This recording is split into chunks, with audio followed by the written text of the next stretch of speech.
I grew up in São Paulo, and it was really a very special time for the music because bossa nova was everywhere.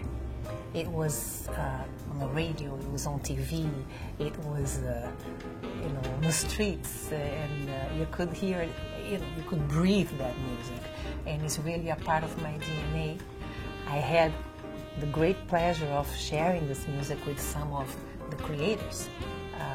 When I was 17 years old, I was invited by Toquinho and Vinicius de Moraes to join them on their coming international tours, and I accepted that invitation, worked with them for about 3 years, and really got to experience this music from the great creators of it. Since I was 11 years old, I used to do certain interviews as a child prodigy, and they would take me to invite me to radio, to TV, and I have some of those interviews, and I already would say that I was going to be a jazz musician and I was going to move to New York.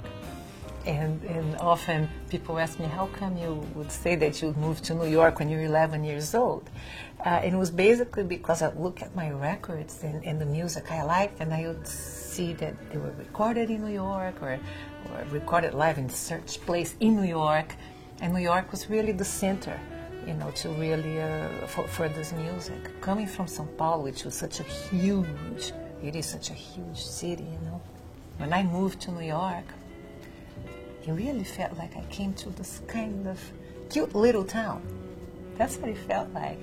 Like, wow, look at the little streets, this is so nice and safe and sweet. And so I wasn't intimidated, I felt very comfortable and started going out and meeting people and playing on the jam sessions. And next I was working with some of the great musicians.